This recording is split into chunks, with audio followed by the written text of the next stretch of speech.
মনে করেন আপনার প্রিয়ভাজন বা আপনার সন্তান বা আপনার আপনজন ছোট কেউ, আপনি যাইতেছেন দেখতেছেন আড্ডা দিছে, ঠিক না?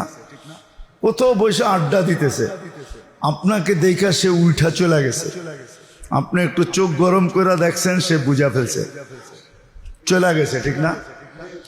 2-3 ঘন্টা ঘুরা আবার আয়া বসছে, ঠিক না? সে ভাবছে বাবা আর এই রাস্তায় মনে হয় নাও আসবে, ঠিক না? 3 ঘন্টা হয়ে গেছে তো, ঠিক না? কিন্তু আপনি আইসা দেখছেন আবার বসা আছে, ঠিক না? তা আপনি কি বলবেন? যাওয়ার সময় দেখলাম এখানে বসা আড্ডা দেশ, আইসো দেখি তুই এইখানে বসা, এইখানে বসা করস কি? কেন প্রথম একটু চোখ গরম করছেন, এখন মাথাটাই গরম হয়ে গেছে। 3 ঘন্টা ধরে তুই এনে বইয়া করস কি, ঠিক না? কিন্তু ও 3 ঘন্টা ছিল না, ও কিন্তু আপনার চোখ গরম দেখেই উঠে গেছে গা, ঠিক না?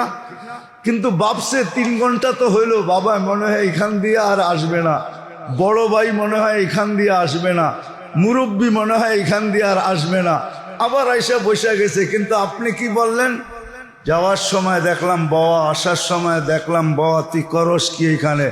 ধরলেন চুলটায়, খুললেন জুতা আর পিটানি শুরু করলেন, ঠিক না? কিন্তু বেচারায় কিন্তু মধ্যখানে 3 ঘন্টা ছিল না। আল্লাহ এরকমই বলে যে পুরাটা নামাজ লেখা রাখ। এই জন্য এই 3টা মাসে উচিত আমাদের আল্লাহকে রাজি করার জন্য, খুশি করার জন্য গুনার ব্যাপারে খুব সতর্ক থাকা, গুনার ব্যাপারে খুব লজ্জা করা, সাধ্য অনুযায়ী আমল করা। আর জিলহজের 10 দিন, জিলহজের যেদিন থেকে শুরু হবে, জিলহজের চাঁদ যেদিন থেকে দেখা হবে, 1 তারিখ থেকে শুরু হবে যেদিন থেকে, ওই 10 রাত্রকে কাজে লাগানো চাই। 10 রাত্র 10 লাইলাতুল কদরের সমান। 10 দিন প্রতিদিনের আবাদত 1 বৎসরের আবাদতের সমান। এই জন্য এটাকে খুব কাজে লাগানো চাই,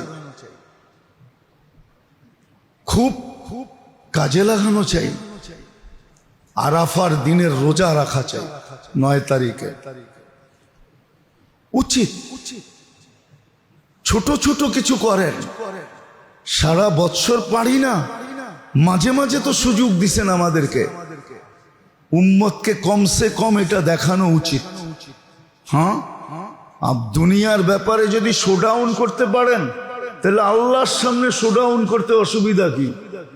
যদিও শব্দটা ভালো শোনা যায় না, সবাই মিলা যদি 10 তারিখ 10 দিন এবাদতে লাগি, রাত্রগুলাকে এবাদতে কাটাই, মসজিদে আসতে হবে না, ঘরে বসেই করেন। 10 রাত্র যেন কোনো মতে কাজে বেকার না কাটে, দিনগুলাতে এবাদত করেন। বলে কাজ কাম করবো না, না করেন, এর ফাঁকে ফাঁকে করেন, তসবিহাত পড়তে থাকেন, দুরুদ পড়তে থাকেন, আল্লাহকে রাজি করেন, কাজে দিবে। আজকে আল্লাহ বড় নারাজ। অপেক্ষাপট দেখলে এটাই মনে হয় যে আল্লাহ উম্মতের উপরে বড় নারাজ। আল্লাহকে আমরা নারাজ করে ফেলছি, যার কারণে মুসলমান আজকে দুর্দশার শিকার, এই দুরবস্থার শিকার। আমি তো ডেলি বলি, আমি এই রমজানে 2 হেরেমে যতটুকু কাঁদতে দেখছি, আমার মনে হয় না 200 বৎসর পর্যন্ত, 100 বৎসর হেরেম এত কান্না দেখছে কিনা রমজানে।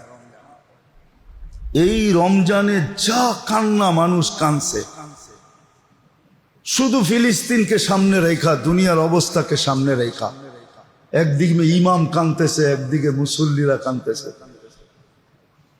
এরকম কান্না আমি কখনো হেরেমে দেখি নাই, যে এত কান্না, এরকম আওয়াজ, নারী পুরুষ নির্বিশেষে কাঁদতেছে। কিন্তু চোখের পানি কোথায় শুকায় গেল? কোনো ফলন তো দেখলাম না, এখন পর্যন্ত দেখা যাইতেছে না। এই জন্য আপনাদের পায়ে হাত রাখা বলি, সামনের 3টা মাস গুনার ব্যাপারে সতর্ক থাকে।